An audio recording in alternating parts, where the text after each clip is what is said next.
Барлықтарыңызға сәлем. Дүйсенбі, бейсенбі күндері жаңа видео күтіңіздер.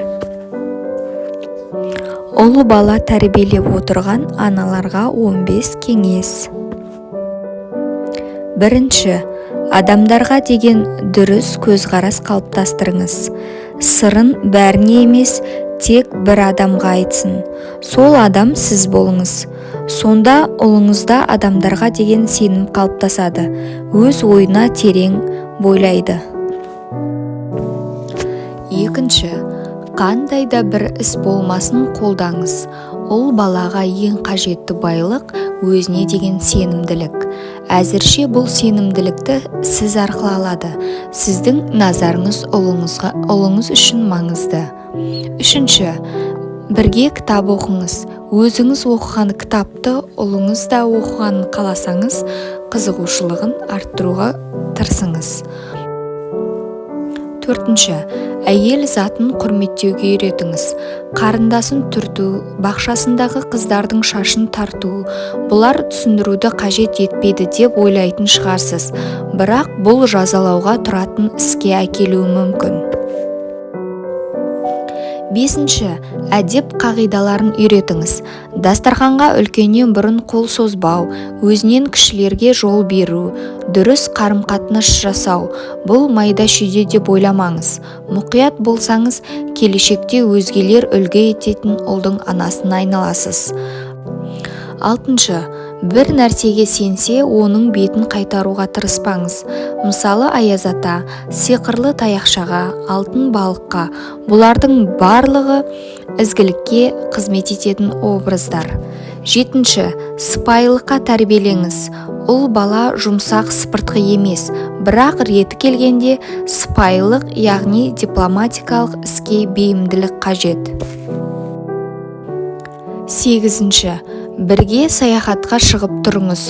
Бұл арқылы сіз ұлыңыздың үйдегі мен түздегі өзін ұстау қабілетін байқай аласыз.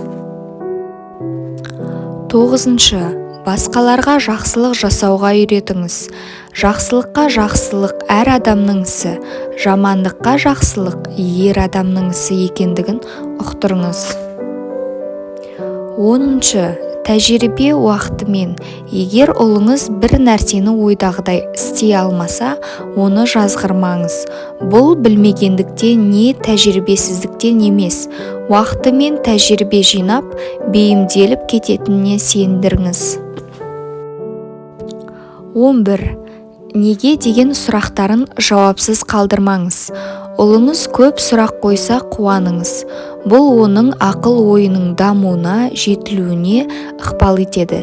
Неге деген сұрақ қоймауынан Құдай сақтасын. 12. Әкесімен тығыз қарым-қатынас орнатыңыз. Ұл бала эмоционал жағынан көбіне анаға жақын болғанымен, рухани тұрғыда әкеге жақын. Әкесімен қарым-қатынас ұл баланың бойына ерлік қасиеттерді дарытады. 13. Бірге армандап үй құрыңыз. Мейлі топырақтан, мейлі оймен. Ұл баланың жұмысқа қабілеті кішкене құрылысшылықтан басталады. 14. Ұлыңызды уақытымен еркелетіп, жылулық сездіріңіз. Махаббатпен тәрбиеленген баланы бұзу оңай емес. Балаңыздың жүрегіндегі махаббат оны көп жамандықтан қорғайды. 15. Әрқашан үйден мақтау естіп тұрсын. Сонда көшеге үйір, үйді зындан көретін балаға айналмайды. Бізбен болғандарыңызға рахмет. Арнамызға жазылуды ұмытпаңыздар.